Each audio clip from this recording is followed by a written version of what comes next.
Halo teman-teman, kali ini saya mau bicara tentang code blue ya. Code blue terutama ada di NICU. Nah, code blue itu apa sih? Code blue itu adalah kondisi yang mengancam nyawa yang terjadi adalah henti jantung atau henti nafas atau kedua-duanya. Sebenarnya, code blue itu bisa dicegah di NICU. Seharusnya tidak ada pasien yang tiba-tiba ditemukan dalam keadaan apnu atau dalam keadaan ARES. Kenapa?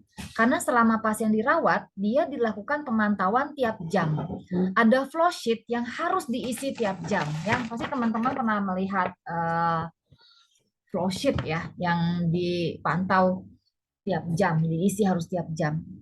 Dan ada monitor ya yang akan berbunyi kalau dia desat. Jadi dia tidak perlu sampai apnu, tidak perlu sampai ARES, dia sudah diberitahu bahwa ada alarm. Dan kita juga menggunakan warning sign. Kapan pasien ini harus dipindahkan ke NICU misalnya dari level 1 atau level 2, kapan dia harus dipantau dengan ketat, sehingga seharusnya tidak ada pasien yang ditemukan tiba-tiba mati atau diresusitasi tidak ada respon karena tidak terpantau ya.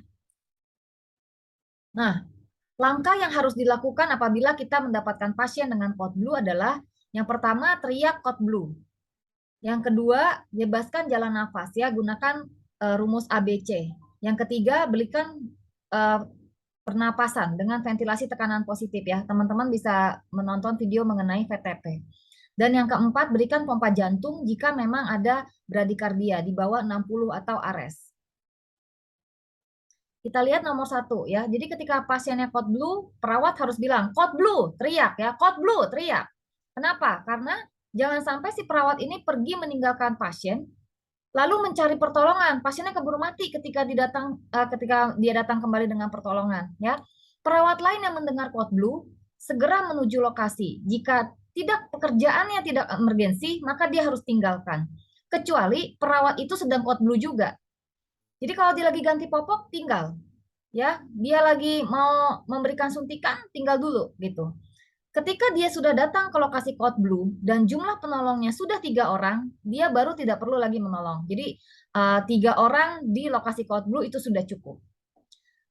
Kesalahannya adalah perawat meninggalkan bayi lalu cari pertolongan ya. Mudah-mudahan tidak ada cerita perawat gedor-gedor misalnya ruangan istirahat dokter, misalnya dok ada yang apnu dok. Nah mudah-mudahan itu tidak ada ya, karena itu kriminal tuh kalau sampai melakukan itu. Karena ketika code blue harus segera ditolong, dibersihkan jalan nafasnya, diberikan VTP kurang dari 30 detik ya, harus dilakukan itu kurang dari 30 detik karena bayi tidak boleh tidak bernapas di atas 30 detik.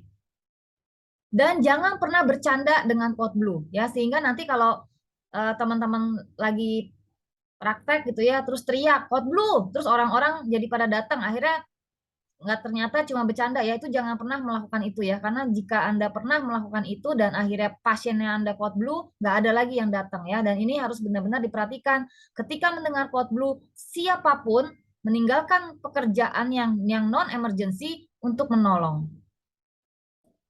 Yang kedua adalah bebaskan jalan nafas ya, suction lendir dan bayinya diposisikan ya.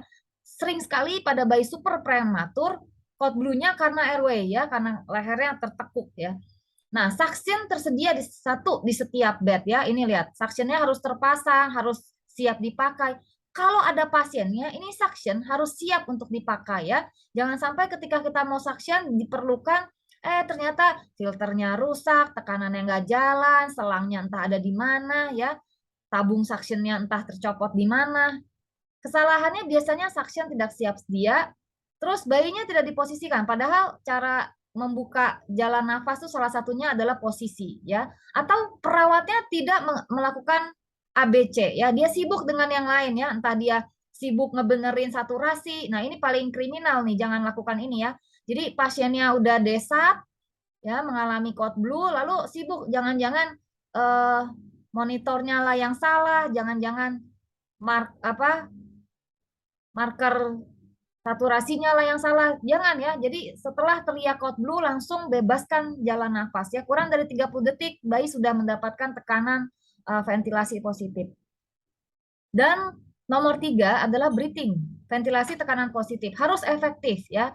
Berikan VTP, dadanya harus mengembang, frekuensinya harus benar 40-60 kali per menit. Dan posisinya harus benar ya, membuka jalan nafas. Jadi harus tangannya itu C3 ya, memegang dahu ya, jadi head tilt. Nah, pada saat kita memberikan ventilasi tekanan positif, kadang-kadang kita panik ya, si leadernya ya, dia panik, kemudian dia lepaskan, dia pegang yang lain, dia kerjakan yang lain. Nah, itu juga terjadi kesalahan pada menangani pasien COVID. Jadi ketika dia VTP, dia harus VTP dengan efektif. Kalau dia perlu bantuan orang lain, teriak ya. Tolong misalnya oksigennya misalnya terlepas, tolong naikkan pressure dan sebagainya. Yang keempat adalah circulation, pompa jantung ya. Code blue pada neonatus terutama akibat masalah pernapasan. Jadi sangat jarang perlu RJP. Ketika kita melakukan RJP pada neonatus, tolong evaluasi apakah jangan-jangan VTP kita tidak efektif. Sehingga kalau VTP-nya tidak efektif ya jadi beradi, jadi prolong hipoksia. Atau pemantauan kita yang sangat buruk sehingga kita menemukan pasien yang sudah ARES dan perlu RJP. Nah, teman-teman tolong dihafalkan ya ketika ada code blue, teriak, bebaskan jalan nafas, berikan VTP ya, harus segera bisa diberikan di 30 detik pertama, pompa jantung jika ada indikasi, dan berikan pompa jantung yang efektif. Nah, teman-teman lihat ya, kalau ada pasien itu harus tersedia ya, suction harus tersedia, neopav jangan jauh-jauh untuk memberikan VTP jika tidak punya ambubek ya yang berada di lokasi pasien ya. Ambubeknya ditaruh, sangkupnya ditaruh di kalau dia punya inkubator bisa ditaruh di situ ya. Sehingga jika terjadi code blue nggak mencari-cari ya, karena VTP harus dikerjakan sesegera mungkin. Terima kasih.